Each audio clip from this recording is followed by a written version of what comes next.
મિત્રો spectrum high school PS Patel 39 વર્ષનો મારો અનુભવ છે એનો હું ટીચિંગમાં ઉપયોગ કરું છું। મારી જુદી જુદી મેથડ જે હું સમજાવતો જાઉં છું। ગુજરાત રાજ્ય લેવલે કેઆરપી આરપી તેમજ શિક્ષણના તમામ ક્ષેત્રોમાં લેખન સહિત તમામ જગ્યાએ કામ કરેલું છે। એવા મારા બહોળા અનુભવનો હું ઉપયોગ મારા ટીચિંગ દરમિયાન કરું છું। મારો લાભ અવશ્ય લેજો એવું ખાસ જણાવું છું। Good morning all friends. હવે આપણે એક નવા ચેપ્ટર ઉપર જઈએ છીએ, ચેપ્ટર નંબર 1 ગલ અવસ્થા। હવે ગુજરાત બોર્ડની દ્રષ્ટિએ આ ચેપ્ટર જે છે એ 7 ગુણનું છે મિત્રો, અને નીટ જેડબલઈ માં પણ આ ચેપ્ટરમાંથી પ્રશ્ન હોય છે, એટલે આપણે આ ચેપ્ટરને પણ સમજવા વ્યવસ્થિત પ્રયત્ન કરીશું। આ ચેપ્ટર આખું ઇમેજિંગ પર છે, સિમેટ્રી પર આધારિત છે, એટલે તમે જેટલું સમજવાનો વધુ પ્રયત્ન કરશો એટલું તમને સરળ લાગશે। એટલે આપણે આ ચેપ્ટરમાં વધુ ચોકસાઈ રાખવી જરૂરી છે। ચલો, સૌથી પહેલી તો વાત મિત્રો, તમે જાણો છો પદાર્થ 3 પ્રકારની ભૌતિક અવસ્થા ધરાવે છે મુખ્યત્વે, જેમાં ઘન, પ્રવાહી અને વાયુ। આપણે પ્રવાહી અને વાયુ વિશેની વાત 11માં આવી ગઈ। પ્રવાહીઓ અને વાયુઓ જે છે તેમના અણુ સરળતાથી સ્થાનાંતર કરી શકે છે, હલનચલન કરી શકે છે, જેને કારણે પ્રવાહી અને વાયુ બંને દ્રવ ગણાય। દ્રવ શબ્દ વાપરું છું, દ્રવ્ય નહીં, બરોબર સમજો। દ્રવ શબ્દ ગણાય। દ્રવ એટલે કે ઇંગ્લિશ શબ્દ છે ફ્લુઇડ, ફ્લુઇડ કહેવાય બંને, પ્રવાહી અને વાયુ બંને। પણ ઘન પદાર્થ હોય તો તેના ઘટક કણો જે છે એ પોતાના નિયત સ્થાનની આસપાસ સાદા સામાન્ય આંદોલનો કરી શકે, પણ એ સ્થાનાંતર કરી શકે નહીં। માટે ઘન પદાર્થો એ દ્રઢ પદાર્થો છે, જડ પદાર્થો છે। આપણે આ ચેપ્ટરમાં ઘન પદાર્થોનો અભ્યાસ કરવાનો છે। સૌથી પહેલી વાત તો ઘન પદાર્થો જે છે તેઓનો આકાર, કદ અને દળ નિશ્ચિત ધરાવે છે। ફરીથી બોલું છું, ઘન પદાર્થો જે હોય તેમનો દળ, આકાર અને કદ નિશ્ચિત ધરાવે છે। ઘન પદાર્થોના જે ઘટક કણો હોય એ અત્યંત નજીક ગોઠવાયેલા હોય છે। આમ તો બે પરસ્પર વિરુદ્ધ ક્રિયાબળો એમાં અસ્તિત્વ ધરાવે છે। એમાં એક આંતર આણ્વીય આકર્ષણ બળ કહેવાશે અને બીજું ઉષ્મીય ઊર્જા કહેવાશે।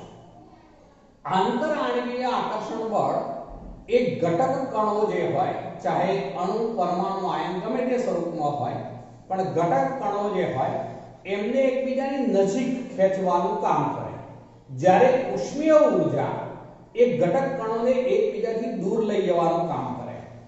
એમ આ બંને બળો પરસ્પર વિરુદ્ધ હોય છે, પરંતુ નીચા તાપમાને ઉષ્મીય ઊર્જા જે બળો છે એનું મૂલ્ય ઓછું હોય છે, જેને કારણે આંતર આણ્વીય આકર્ષણ બળ વધુ પ્રબળ ગણાશે, જેને કારણે ઘન પદાર્થોમાં ઘટક કણો જે છે એકબીજાની વધુ નજીક આવી અને વધુ મજબૂતાઈથી આકર્ષાયેલા રહે છે, જેથી તેમાં સામાન્ય હલનચલન થઈ શકશે, પણ તેમાં સ્થાનાંતર કે વહન જેવા ગુણધર્મો જોવા મળશે નહીં।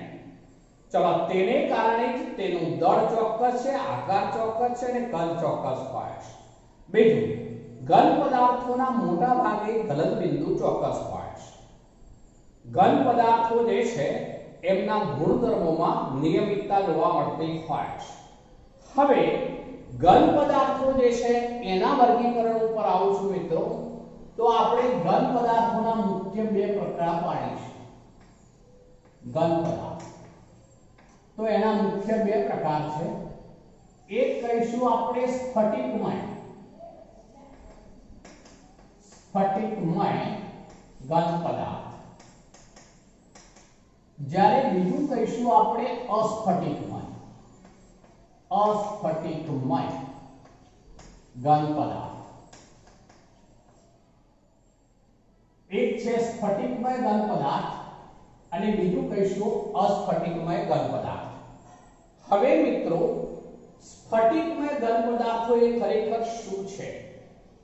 તો જે ઘન પદાર્થોમાં તેના ઘટક કણો જે છે તેમની લાંબા અંતર સુધી નિયમિત ક્રમબદ્ધ ગોઠવણી થયેલી હોય તો તેને સ્ફટિકમય ઘન પદાર્થો કહે છે. ફરીથી રિપીટ કરું છું મિત્રો, જે પદાર્થોમાં તેના ઘટક કણોની નિયમિત ક્રમબદ્ધ લાંબા અંતર સુધી ગોઠવણી થયેલી હોય, લાંબા અંતર સુધી આ શબ્દ અગત્યનો છે, અને નિયમિત ક્રમબદ્ધ ગોઠવણી થયેલી હોય તો તેમને સ્ફટિકમય ઘન પદાર્થો કહે છે. તો પહેલો મુદ્દો બનાવીએ છીએ આપણે કણોની ગોઠવણી. કણોની ગોઠવણી. ચલો કણોની ગોઠવણી, તો એમાં લાંબા અંતર સુધી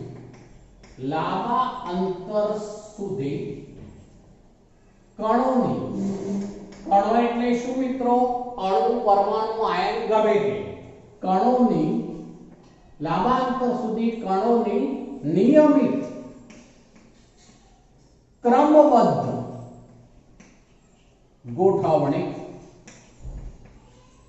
ચલો તે સ્ફટિકમય ઘન પદાર્થો તરીકે ઓળખાશે મિત્રો. હવે એનો અર્થ શું થાય સમજાવું છું. જુઓ, દાખલા તરીકે આપણે સાથે આની સાથે લેતો જાઉં છું, તો એમાં આવું કહી શકાય નિયમિત ક્રમબદ્ધ ગોઠવણી એટલે અર્થ એવો થશે કે આ એક ઘટક કણ છે, અણુ, પરમાણુ કે આયન, જે સફેદ રંગનો મેં બતાવ્યો. અહીંયા આ એક બીજો ઘટક કણ છે જે મેં ગુલાબી રંગથી દર્શાવ્યો છે. એટલા જ અંતરે પાછું આ સફેદ કણ હોય, એટલા જ અંતરે પાછું ગુલાબી કણ પણ હોય, એટલા જ અંતરે સફેદ કણ પણ હોય, એટલા જ અંતરે પાછો ગુલાબી કણ પણ હોય. હવે એની નીચે બીજું સ્તર બનાવું છું મિત્રો. એમાં આ બેની વચ્ચે લઉં છું હું. અહીંયા જોજો, આ સફેદ રંગનો છે, પણ એટલા જ અંતરે અહીંયા ગુલાબી છે. ફરીથી પાછો એટલા જ અંતરે આ સફેદ ઘટક કણ છે, પાછો એટલા જ અંતરે આ ગુલાબી કણ છે, ફરીથી એટલા જ અંતરે સફેદ કણ છે, ફરીથી એટલા જ અંતરે ગુલાબી કણ જે છે એ છે. એની નીચેના પાછા જઈએ છે તો એટલા જ અંતરે સફેદ કણ છે, એટલા જ અંતરે ગુલાબી કણ છે. ચલો, એટલા જ અંતરે પાછો સફેદ કણ છે, એટલા જ અંતરે ગુલાબી કણ છે, એટલા જ અંતરે સફેદ કણ છે, એટલા જ અંતરે ગુલાબી કણ છે. હજુ એની નીચેનું સ્તર લેવું હોય તો લઈ શકાય મિત્રો, જે આ બેની વચ્ચે હોય એ રીતે લઈ શકાય. હવે આવી લાંબા અંતર સુધી, આટલા જ ભાગમાં એવું નહીં, લાંબા અંતર સુધી નિયમિત ક્રમબદ્ધ ગોઠવણી, લાંબા અંતર સુધી કણોની, કણો તરીકે અણુ, પરમાણુ, આયન ગમે તે હોઈ શકે, નિયમિત ક્રમબદ્ધ ગોઠવણી હોય તો એને સ્ફટિકમય ઘન પદાર્થો કહે છે. અસ્ફટિકમય ઘન પદાર્થોની વાત કરીએ તો એમાં ટૂંકા અંતર સુધી જ નિયમિત ગોઠવણી જોવા મળે. તો એમાં કહીશું આપણે ટૂંકા અંતર. આ સ્પષ્ટ શબ્દ જોઈશે. ટૂંકા અંતર સુધી કણોની નિયમિત ગોઠવણી. નિયમિત ગોઠવણી એટલે અર્થ એવો થયો મિત્રો એમાં કે એમાં આપણે આવું કહી શકીએ કે એક સફેદ કણ છે, પછી આ એક ગુલાબી કણ છે, પછી પાછો એક સફેદ કણ છે, પણ પછી રેન્ડમલી હોય, પાછો સફેદ હોય, પાછો સફેદ હોય, હવે અહીંયા ગુલાબી ગુલાબી એ રીતે હોય, સફેદ સફેદ એવું હોય. એટલે એનો અર્થ એવો થયો કે ટૂંકા અંતર સુધી નિયમિત ગોઠવણી ગણી શકાય. ટૂંકા અંતર સુધી, લાંબા અંતર સુધી નહીં. માટે આ એક પ્રકારની અનિયમિત ગોઠવણી જ કહેવાશે. એટલે આને બીજી રીતે આપણે એવું કહી શકીએ કે જેમાં કણોની અનિયમિત ગોઠવણી હોય તો તેને અસ્ફટિકમય ઘન પદાર્થો કહે છે. મિત્રો ફરીથી એક વાર રિપીટ કરું છું. આમાં લાંબા અંતર સુધી કણોની નિયમિત ક્રમબદ્ધ ગોઠવણી હોય તો એ સ્ફટિકમય ઘન પદાર્થ કહેવાશે, જે આ આકૃતિમાં મેં દર્શાવ્યું. જ્યારે આમાં ટૂંકા અંતર સુધી કણોની નિયમિત ગોઠવણી, પણ ટૂંકા અંતર સુધી, પછી પાછું અનિયમિત ગોઠવણી થઈ ગઈ. જુઓ તો સફેદ સફેદ પાસે થઈ ગયા, ગુલાબી ગુલાબી પાસે થઈ ગયા. તો એમાં ટૂંકા અંતર માટે નિયમિત ગોઠવણી છે એવું લાગશે, પણ લાંબા અંતર સુધી નહીં. માટે આ અનિયમિત ગોઠવણી એવું આપણે કહી શકીશું. ચલો તો આ કણોની ગોઠવણીની વાત કરી મિત્રો, આપણે એક મુદ્દો એ લીધો. ચલો હવે બીજા મુદ્દા ઉપર જઈએ છે, એનો આકાર. તો સ્ફટિકમય ઘન પદાર્થો હોય મિત્રો, એ નિયમિત આકાર, ચોક્કસ આકાર ધરાવે છે. તો આકાર એમનો ચોક્કસ આકાર ધરાવે છે. દાખલા તરીકે NaCl એક સ્ફટિકમય ઘન પદાર્થ છે. તો NaCl નો આકાર એ ચોક્કસ છે, જેમાં એક Na+ આયનની આસપાસ 6 Cl- આયન, એના કરતા ઊંધું એક Cl- આયનની આસપાસ 6 Na+ આયન ગોઠવાયેલા હોય છે. આમ તે ચોક્કસ આકાર ધરાવે છે એ સ્ફટિકમય ઘન પદાર્થ. જ્યારે અસ્ફટિકમય ઘન પદાર્થની વાત કરીએ મિત્રો, તો ચોક્કસ આકાર ધરાવતા નથી. તો આ ચોક્કસ આકાર ધરાવતા નથી. ચલો ત્રીજા મુદ્દા ઉપર આવીએ છીએ આપણે. તો એમાં ગલન બિંદુ. સ્ફટિકમય ઘન પદાર્થ, પ્રત્યેક સ્ફટિકમય ઘન પદાર્થ કોઈ લાક્ષણિક ગલન બિંદુ ધરાવે છે, ચોક્કસ ગલન બિંદુ ધરાવે છે. તો ગલન બિંદુ ચોક્કસ ધરાવે છે. આ ત્રીજો મુદ્દો બનાવ્યો આપણે. સ્ફટિકમય ઘન પદાર્થો ચોક્કસ ગલન બિંદુ ધરાવે છે. દાખલા તરીકે Fe, તો આ ઘન પદાર્થ છે, સ્ફટિકમય ઘન પદાર્થ છે, એનું ગલન બિંદુ ચોક્કસ છે. જ્યારે આની વાત કરીએ અસ્ફટિકમય ઘન પદાર્થો, તો ચોક્કસ ગલન બિંદુ ધરાવતા નથી.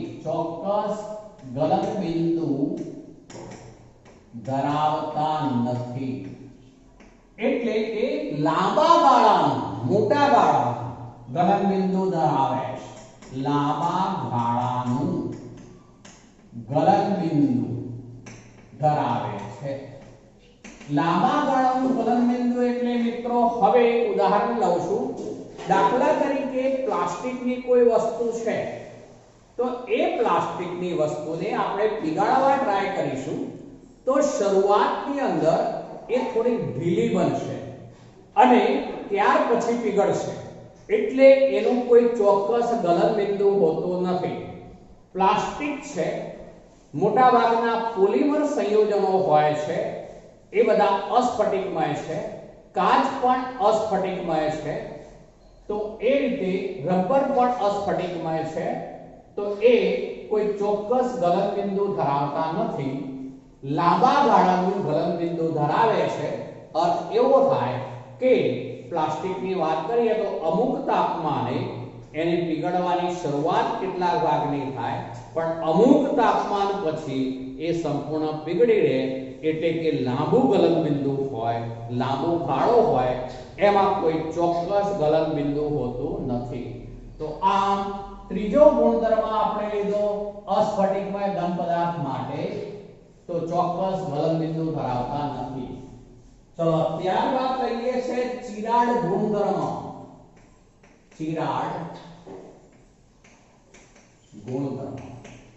હવે સ્ફટિકમય ઘન પદાર્થ કોઈ પણ હોય, એને આપણે ચપ્પુ વડે કાપીએ તો ચપ્પુ વડે કાપીએ આપણે ધારદાર વસ્તુ ગમે તે એના વડે કાપીએ ત્યારે જે નવી બે સપાટી ખુલ્લી થશે એ બંને સપાટી પણ સીધી સાદી અને સુવાળી હોય છે. ફરીથી બોલું છું, જ્યારે આપણે સ્ફટિકમય ઘન પદાર્થને કોઈ ધારદાર વસ્તુ વડે કાપવામાં આવે ત્યારે જે નવી સપાટી ખુલ્લી થશે એ સપાટી સરળ હોય છે, સાદી હોય છે અને બંને ભાગ જે છે એ સરખી સપાટી ધરાવતા હોય છે એમ કહી શકાય. તો આમ સ્ફટિકમય ઘન પદાર્થ એ ચિરાડનો ગુણધર્મ ધરાવે છે એવું કહેવાય. જ્યારે બે ભાગમાં વિભાજિત થાય, જ્યારે ધારદાર વસ્તુ વડે સ્ફટિકમય પદાર્થને કાપવામાં આવે ત્યારે નવી મળતી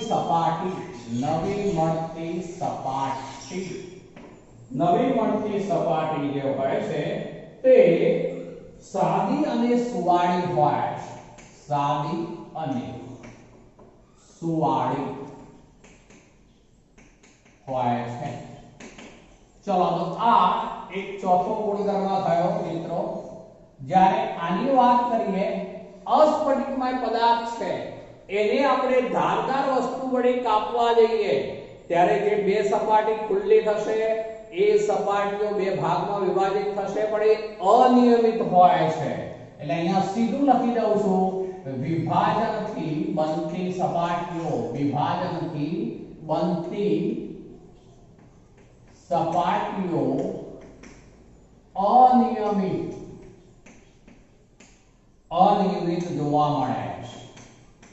અનિયમિત જોવા મળે છે. સુવાળી કે સાદી સપાટી હોતી નથી. અર્થ એવો થશે. ચલો આગળ ગુણધર્મ લઈએ છે તો એમાં ગલન ઉષ્મા.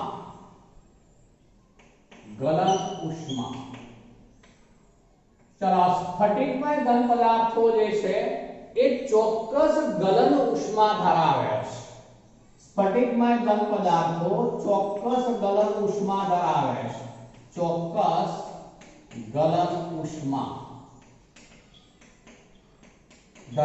છે. એટલે કે તેમને પીગાળવા માટે અમુક ચોક્કસ ઉષ્મા આપવી જરૂરી બને છે. જ્યારે અસ્ફટિકમય ઘન પદાર્થોમાં ચોક્કસ ગલન ઉષ્મા હોતી નથી. અથવા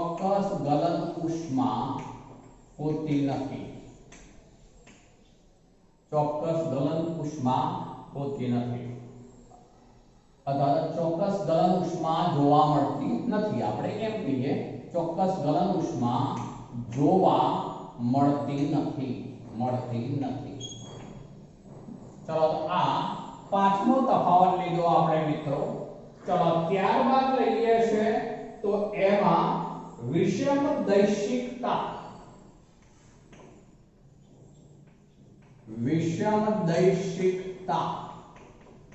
આ મુદ્દો ખાસ અગત્યનો છે, બરોબર સમજો. વિષમ દૈશિકતા એટલે અનઆઇસોટ્રોપિક ઇંગ્લિશ શબ્દ છે. અનઆઇસોટ્રોપિક, ઇન નહીં, અનઆઇસોટ્રોપિક. સ્ફટિકમય ઘન પદાર્થો જે છે એ અનઆઇસોટ્રોપિક હોય છે. સ્ફટિકમય ઘન પદાર્થો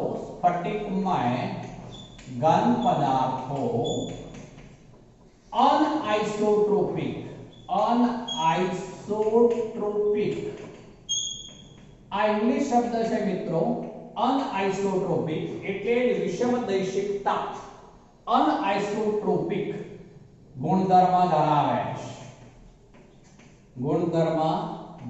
છે. હવે એનો અર્થ શું થાય સમજાવું છું મિત્રો, સમજો. અહીં આપણે આ બાજુથી આ દિશા લઈએ છે. સમજો અહીંયા દિશાનું મહત્વ છે.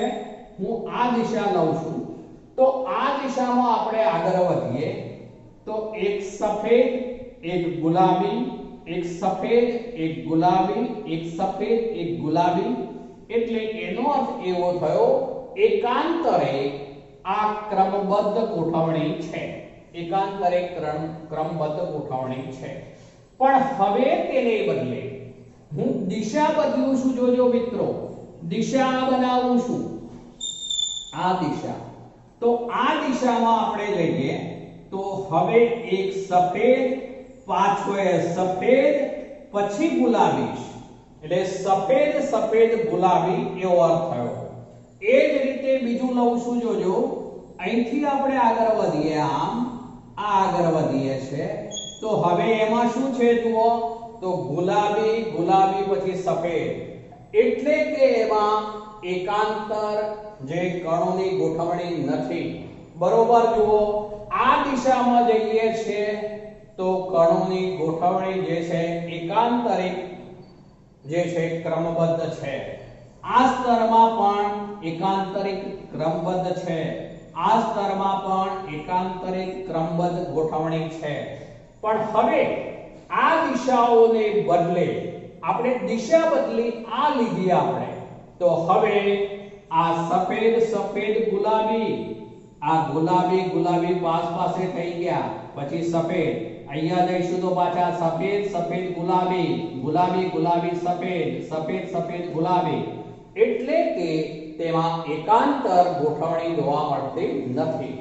જેને કારણે ઘણા બધા ગુણધર્મો જેવા કે વક્રી ભવનાંક છે, તો એ આ દિશામાં જુદો ગુણધર્મ જોવા મળે, આ દિશામાં ગુણધર્મ વક્રી ભવનાંક જુદો જોવા મળશે। એ જ રીતે વિદ્યુત વાહકતા અથવા તો વિદ્યુત અવરોધ, બંને પૈકી ગમે તે લઈ શકીશું। તો આ દિશામાં વિદ્યુત વાહકતા અથવા વિદ્યુત અવરોધ જુદો હશે, તો આ દિશામાં દિશા બદલવાથી વિદ્યુત અવરોધ કે વિદ્યુત વાહકતાનું મૂલ્ય બદલાય છે।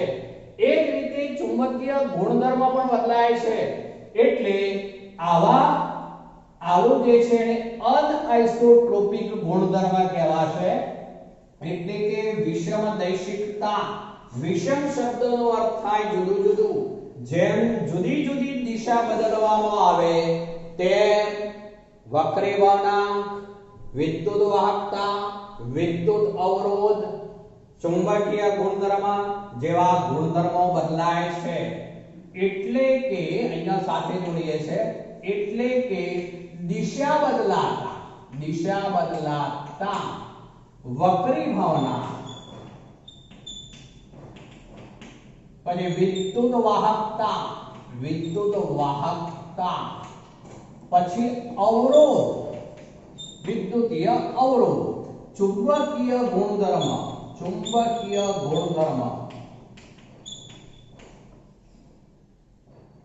ના મૂલ્યો બદલાય છે, બદલાય છે। ચલો મિત્રો, તો એને કહેવાય છે વિષમદૈશિકતા। જ્યારે પેલાની અંદર એવું નથી હોતું મિત્રો, એની અંદર એ છે એ દિશા ગમે તે હોય, તમામ દિશાઓમાં તમામ ગુણધર્મો સમાન જોવા મળે છે, તમામ દિશાઓમાં તમામ ગુણધર્મો સમાન જોવા મળે છે। એટલે અહીંયા લઈએ છે કે અસ્ફટિકમય ઘન પદાર્થો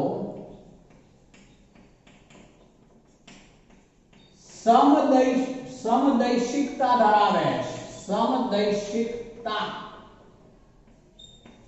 ધરાવે છે, જેથી તમામ દિશાઓમાં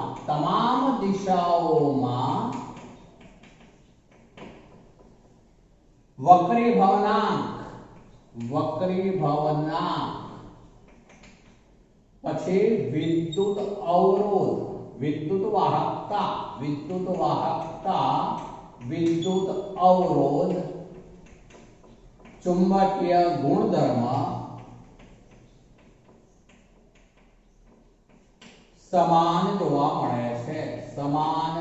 મળે છે। અહીંયા ગુણધર્મો બદલાય, બધી દિશા ઉપર આધારિત રહેશે, એટલે આ કહેવાય અનઆઇસોટ્રોપિક, જ્યારે આ કહેવાશે આઇસોટ્રોપિક। આઇસોટ્રોપિક એટલે સમદૈશિકતા, એનો ઇંગ્લિશ છે આઇસોટ્રોપિક. આઇસોટ્રોપિક એટલે સમદૈશિકતા ધરાવે છે એવો અર્થ થશે મિત્રો. તો આ ગુણધર્મ ખૂબ જ અગત્યનો છે. નીટ જેડબલઈ માં આવા મુદ્દા પર આધારિત પ્રશ્નો વધારે પૂછાય છે. જ્યારે સ્ફટિકમય પદાર્થ હોય તો દિશા બદલાતા, વક્રી વળાંક, વિદ્યુત વાહકતા, વિદ્યુત અવરોધ, ચુંબકીય ગુણધર્મ જેવા ગુણધર્મો દિશા પર આધારિત હોવાથી દિશા બદલાતા એ બદલાય છે, માટે અનઆઇસોટ્રોપિક એટલે કે વિષમદૈશિકતા ધરાવે છે એમ કહેવાશે. જ્યારે જે અસ્ફટિકમય ઘન પદાર્થો છે એમાં તમામ દિશાઓમાં વક્રી વળાંક, વિદ્યુત વાહકતા, વિદ્યુત અવરોધ, ચુંબકીય ગુણધર્મ આ બધા જ ગુણધર્મો બધી જ દિશાઓમાં સમાન જોવા મળે છે, માટે સમદૈશિકતા એટલે કે બધી જ દિશા સમાન, માટે આઇસોટ્રોપિક એટલે કે એમાં દિશાનું કોઈ મહત્વ નથી. જ્યારે આમાં સ્ફટિકમયમાં શું છે, દિશાનું મહત્વ છે એવો અર્થ થશે મિત્રો. તો એ વિષમદૈશિકતા. ચલો હવે લઈએ છે સ્વભાવ. પછીનો ગુણધર્મ છે સ્વભાવ. ચલો આ જે ઘન પદાર્થો છે એ સાચા ઘન પદાર્થો તરીકે ઓળખાશે. સ્ફટિકમય ઘન પદાર્થો એ સાચા ઘન પદાર્થો છે. સાચા ઘન પદાર્થો, સાચા ઘન પદાર્થો છે. જ્યારે આ આભાસી ઘન પદાર્થો છે. આભાસી ઘન પદાર્થો છે, અથવા એવું કહી શકાય અતિશય ઠંડા કરેલા પ્રવાહી છે. આભાસી ઘન પદાર્થો છે. જે અસ્ફટિકમય ઘન પદાર્થ છે એ આભાસી ઘન પદાર્થો છે. આભાસી ઘન પદાર્થો, અથવા એવું કહી શકીએ અતિશય ઠંડા કરેલ પ્રવાહી છે.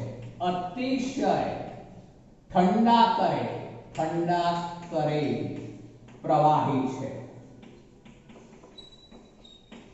જેમ કે મિત્રો આપણે એના ઉપર ઉદાહરણ ઉપર જઈએ તો તમને જલ્દી થોડો ખ્યાલ આવશે. એના ઘટક કણોની ગોઠવણીને બધું જોઈ ગયા આપણે. હવે ઉદાહરણ ઉપર આવીશું. તો ઉદાહરણ તો દાખલા તરીકે જેને આપણે ઝિંક ધાતુ કહીએ છીએ, એફી ધાતુ કહીએ છીએ, કોપર ધાતુ કહીએ છીએ, તો ધાતુઓ જે છે એમાં આવે સ્ફટિકમય ઘન પદાર્થો કહેવાશે.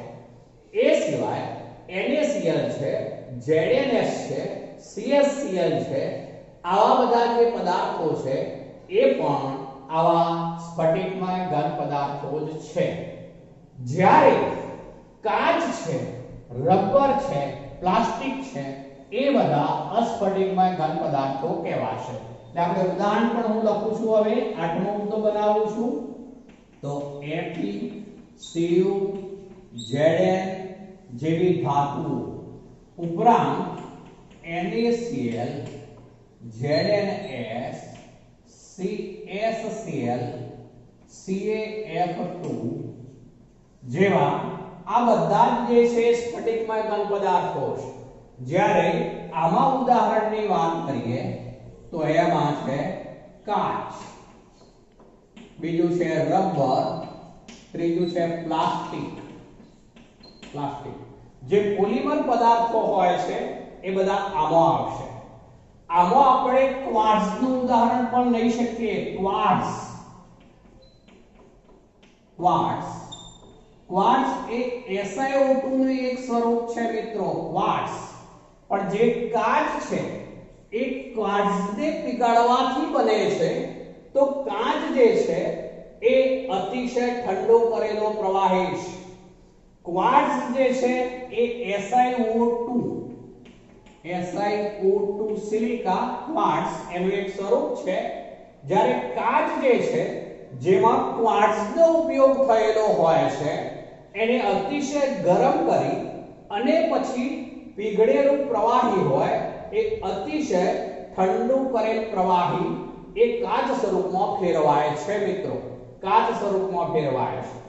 આમ તો કાચ એ ખરેખર જે છે એ અતિશય ઠંડુ કરેલું પ્રવાહી માટે આભાસી ઘન કહેવાશે.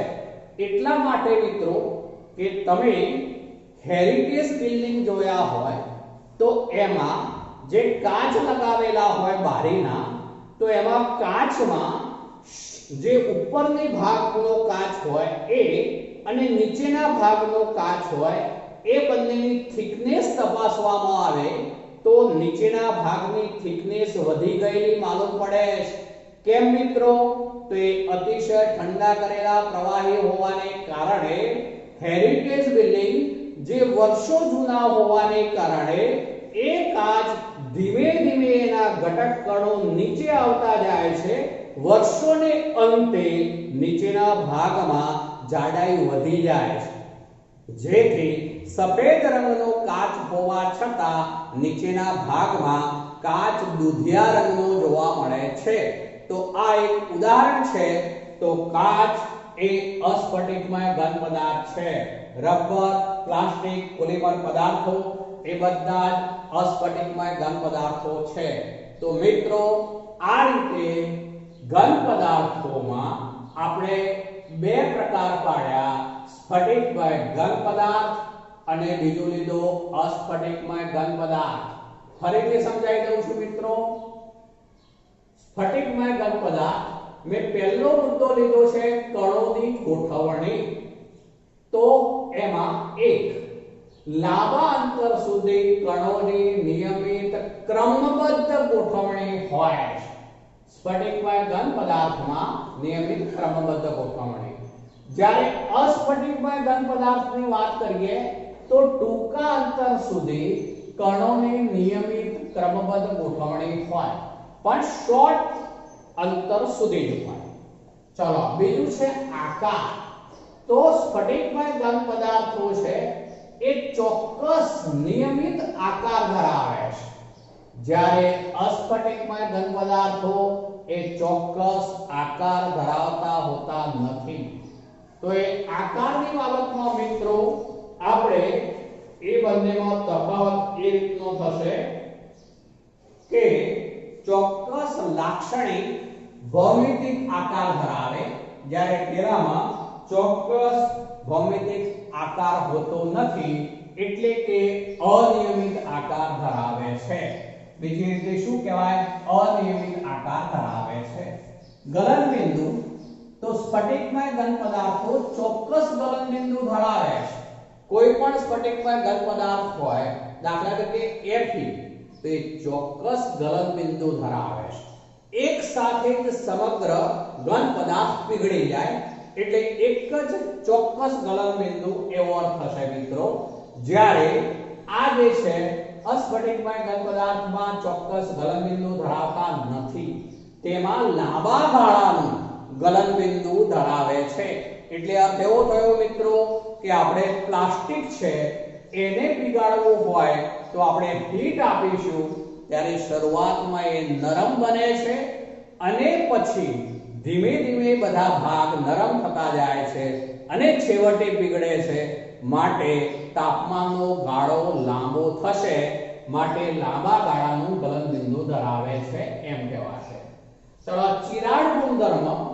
જ્યારે કોઈ ધારદાર વસ્તુ વડે સ્ફટિકમય પદાર્થને કાપવામાં આવે ત્યારે નવી મળતી સપાટી સાદી અને સુવાળી હોય. સાદી હોય છે, પ્લેન હોય છે, સુવાળી હોય છે. જ્યારે આમાં ધારદાર વસ્તુ વડે અસ્ફટિકમય ઘન પદાર્થને જ્યારે કાપવામાં આવે ત્યારે તેના વિભાજનથી બનતી સપાટીઓ જે હોય છે એ ખરબચડી હોય, અનિયમિત હોય, સુવાળી ન હોય. તો એ તફાવત છે. એને ચિરાડ ગુણધર્મ કહેવાશે મિત્રો. બરોબર યાદ રાખજો, ચિરાડ ગુણધર્મ. ચલો ગલન ઉષ્મા. તો જે સ્ફટિકમય ઘન પદાર્થો છે એ ચોક્કસ ગલન ઉષ્મા ધરાવે છે, જ્યારે અસ્ફટિકમય ઘન પદાર્થોમાં ચોક્કસ ગલન ઉષ્મા જોવા મળતી નથી. વૈષમદૈશિકતા. એનો ઇંગ્લિશ શબ્દ છે અનઆઇસોટ્રોપિક. અનઆઇસોટ્રોપિક. તો એમાં સ્ફટિકમય ઘન પદાર્થો અનઆઇસોટ્રોપિક અનઆઇસોટ્રોપિક છે એ ધ્યાન રાખજો, અનઆઇસોટ્રોપિક ગુણધર્મ ધરાવે છે એટલે કે દિશા બદલાતા, વક્રીભવનાંક, વિદ્યુત વાહકતા, અવરોધ, ચુંબકીય ગુણધર્મ ના મૂલ્યો બદલાય છે, મૂલ્યો બદલાય છે. હવે એનો અર્થ શું થાય મિત્રો? એ ફિગર ઉપર આધારિત છે. અહીં આપણે એક સફેદ, એક ગુલાબી, એક સફેદ, એક ગુલાબી, એક સફેદ, એક ગુલાબી એ રીતે ક્રમબદ્ધ ગોઠવણી હતી, જેમાં આ એકાંતરે સફેદ અને ગુલાબી રંગના કણો ગોઠવાયેલા છે. પણ હવે આ દિશાને બદલે આપણે આ દિશા લઈએ તો સફેદ સફેદ પછી ગુલાબી, ગુલાબી ગુલાબી પછી સફેદ. તો આમાં જે ગોઠવણી છે એ ક્રમબદ્ધ હોવા છતાં દિશા બદલાવાથી ગુણધર્મો જેવા કે વક્રીભવનાંક, વિદ્યુત વાહકતા, વિદ્યુત અવરોધ, ચુંબકીય ગુણધર્મ એ આમાં બદલાય છે. એટલે કે દિશા જુદી જુદી હોય એટલા માટે શબ્દ છે વિષમ. વિષમદૈશિકતા ઇંગ્લિશ શબ્દ છે, અનઆઇસોટ્રોપિક ગુણધર્મ ધરાવે છે. જ્યારે પેલામાં રેન્ડમલી ગોઠવણી હોય છે, કોઈ નિયમિત ગોઠવણી હોતી નથી, માટે તેમાં તમામ દિશાઓમાં વક્રીભવનાંક, વિદ્યુત વાહકતા, વિદ્યુત અવરોધ, ચુંબકીય ગુણધર્મ એ સમાન જોવા મળે છે. ચલો સ્વભાવની વાત કરીએ તો સ્ફટિકમય ઘન પદાર્થો એ ખરેખર સાચા ઘન પદાર્થો છે, જ્યારે અસ્ફટિકમય ઘન પદાર્થો તે આભાસી ઘન પદાર્થો છે. આભાસી કહેવાશે મિત્રો, આભાસી ઘન પદાર્થો છે એટલે સાચા ઘન પદાર્થો નથી. અતિશય ઠંડા કરેલ પ્રવાહી છે. પ્રવાહીને ખૂબ ઠંડુ કરીએ એટલે ઘનમાં રૂપાંતરિત પામે, સ્વાભાવિક છે, પણ એ વાસ્તવમાં તો આભાસી ઘન પદાર્થ ગણાશે. ચલો ઉદાહરણ લઈએ તો FeCu Zn જેવી ધાતુઓ ઘણી બધી છે. એ ઉપરાંત NaCl, ZnS, CsCl, CaF2, quartz જેને SiO2 કહીશું, એ બધા સ્ફટિકમય ઘન પદાર્થોના ઉદાહરણો છે. જ્યારે કાચ, જે ક્વાર્ટઝ કાચ તરીકે ઓળખાય છે, ક્વાર્ટઝ કાચ, કારણ કે સિલિકા રેતી ને અતિશય પીગાળી અને જે પ્રવાહી બને એ અતિશય ઠંડુ કરી કાચમાં રૂપાંતર કરવામાં આવે છે. એ કાચ, રબર, પ્લાસ્ટિક એ બધા અસ્ફટિકમય ઘન પદાર્થો છે. તો મિત્રો આજે આપણે આટલે સુધી રાખીએ.